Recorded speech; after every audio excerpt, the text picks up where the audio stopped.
Well, good morning, everyone. It's a great pleasure, both professional and personal, to welcome Penny, to welcome Richard, to welcome the entire team here for AUSMIN. I think we don't need much proof, but here's more evidence of it, that the United States and Australia get along swimmingly. We've seen that in Paris. We see that again here today. Yeah. We know. Should be close to press. But we swim together, and here we are. To both of you, to everyone here, thank you for coming together for AUSMIN. We are building on Prime Minister Albanese's visit in October of last year. We're building on the last AUSMIN we had, where you were so graciously hosted us, and we wanted to return, more than return the favor. As the President said last October, our alliance, the alliance between Australia and the United States, is an anchor to peace and prosperity in the Indo-Pacific. And not just the Indo-Pacific, globally. Deepening cooperation across the pillars of our alliance: security, economic, climate, clean energy. These have been the hallmarks of the work that we've done over the last few years. On security, we're working together to advance stability, prosperity in the Indo-Pacific and beyond, and we stand together in addressing threats to peace and security. We've made extraordinary progress under AUKUS, as well as bilaterally, toward having seamless defense cooperation and innovation between our countries. And we deeply appreciate Australia's commitments as well at the NATO summit to Ukraine's defense. Economically, Australia and the United States are simply essential partners. The United States is the largest foreign investor in Australia and the largest recipient of outbound FDI from Australia. This relationship is genuinely an innovation alliance, as our leaders stated in October. We have the public and private sectors cooperating in emerging technology, from quantum to AI. We're working together to facilitate high-quality infrastructure in Southeast Asia and the Pacific, and of course we co-hosted the first Pacific Banking Forum in July in the United States to ensure banking services in the Pacific. And finally, on climate and clean energy, we're partnering together for the clean energy transition. Our Critical Minerals Task Force is working to ensure sustainable, resilient, secure critical minerals and clean energy, not just for us, but for the entire world. So in these and so many other areas, our countries are bound together. But this meeting, bringing together our foreign policy and security teams, is a foundational element of the relationship and all the work that we're doing together. We couldn't be more pleased to have you here. So welcome. We look forward to the work. Penny? Thank you, Tony. Thank you, Lloyd. It is such a great pleasure for Richard and I and our teams to be here with you.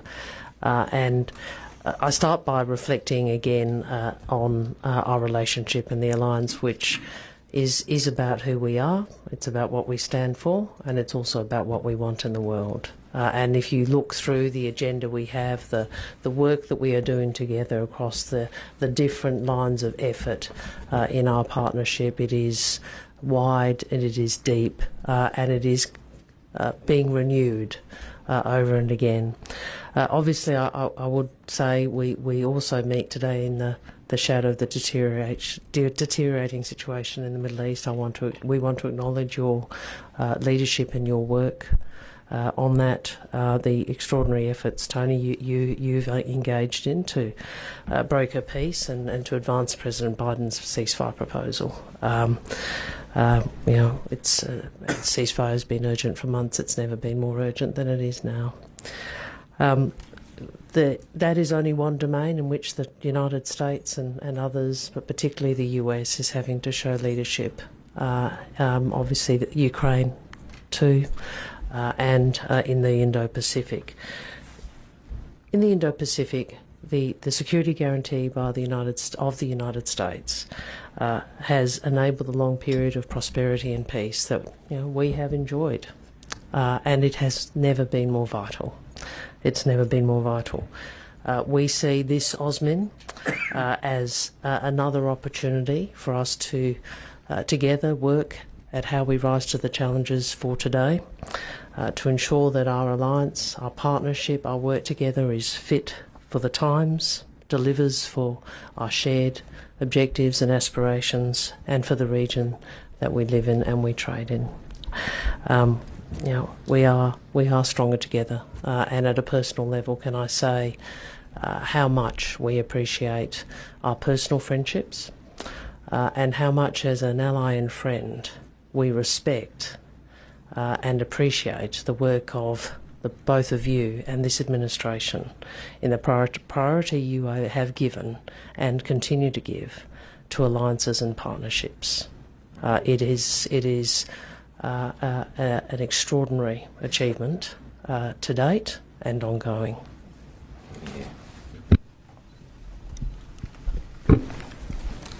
Thanks, Penny. Deputy Prime Minister Marles and Foreign Minister Wong, welcome to Annapolis.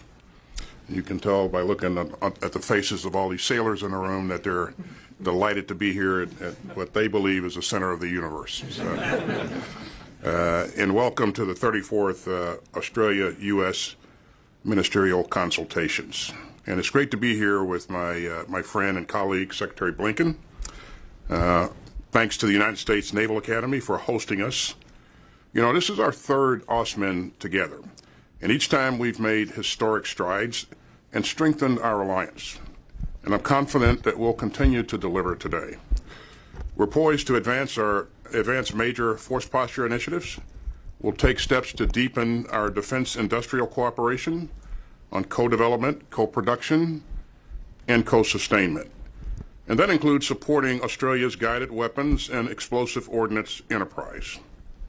We'll also identify new opportunities with like-minded allies and partners, including Japan, India, and the Philippines. For more than a century, the United States and Australia have worked shoulder to shoulder. Australia remains an indispensable ally. We're working together today to tackle shared security challenges, from coercive behavior by the PRC to Russia's war of choice against Ukraine, to the turmoil in the Middle East. And I know that this year's AUSMIN will deliver results for both of our peoples. And so, Richard and Penny, thanks for making the trip, and I look forward to some great discussions. Well, thank you, Lloyd. Thank you, Tony. It's great for Penny and I to be here. Great to be here at the Naval Academy. It's we have a new Chief of Defence Force since when we last met you. Admiral Johnson is the first Admiral, first member of the Navy to be our Chief of Defence Force for quite some time. So as we are experiencing a Navy takeover of our Defence Force, it feels particularly apt that we are here at Annapolis. This is the 34th AUSMIN. It's the third that the four of us have had the honour of being the custodians of. And as we meet today, when we think about the last couple of years in which we've been working so closely together, it really has been a period of intense activity but intense achievement. I mean, we now have a pathway forward in terms of Australia acquiring a nuclear-powered submarine capability from the United States and the United Kingdom under the banner of AUKUS, and we're making progress in terms of AUKUS Pillar 2 as well. If you look at the force posture of the United States on the Australian continent, we've seen a growth in the marine rotation in Darwin. We look forward in the coming years to the submarine rotational force in Perth. But in fact, that force posture laydown of the United States in Australia is across all the domains, from US Army watercraft through to logistics at Bandiana. These are all decisions that we've taken in past AUSMINs, but we're actually implementing. Like, there's a real change. And it is a significant contribution to integrated deterrence within our region, but it's a really significant contribution to the peace of the Indo-Pacific. We're working more closely together in our industrial bases. The legislation that went through the Congress last year, which was complemented by the legislation that went through our Parliament in March of this year, has transformed the seamless ecosystem between our two defence industrial bases, which are now yielding real dividends in guided weapons, for example. And we are seeing a blossoming of relationships within the Indo-Pacific, trilaterals between ourselves and Japan, the work that you've been doing with Japan and Korea, and what that has unlocked in terms of the ability for us to work with those countries as well. And all of that is giving rise to a much safer region. I really want to echo the point that Penny made. I mean, as a global power, you've got so much on your plate. We look to your leadership in the Middle East. We've very much looked to your leadership in Ukraine. But we could not be happier with the extent of your presence in the Indo-Pacific. It's been wonderful, genuinely wonderful, and for that we thank you.